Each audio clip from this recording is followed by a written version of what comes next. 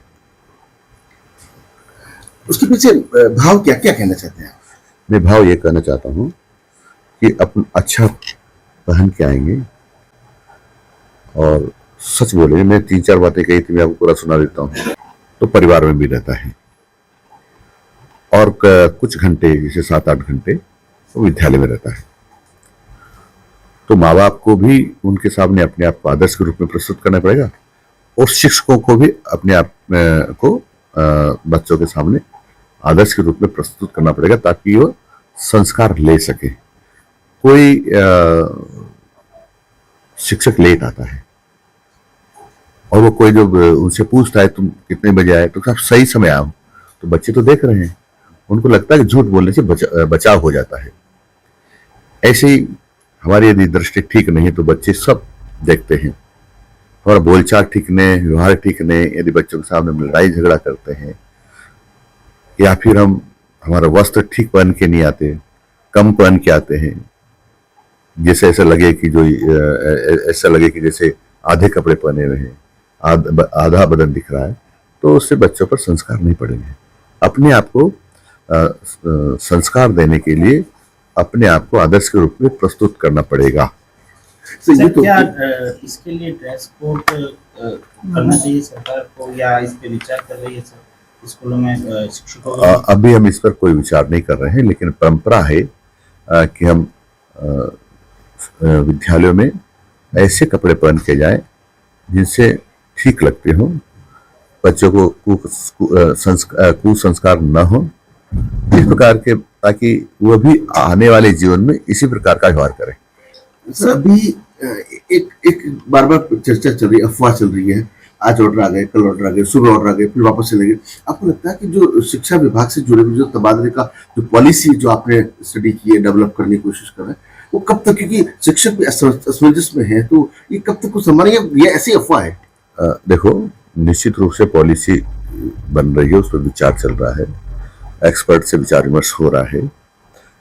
वो जो तथ्य आएंगे उनको मंत्रिमंडल में रखेंगे, फिर मंत्रिमंडल निर्णय करेगा, उसके बाद उसका फाइनल होगा।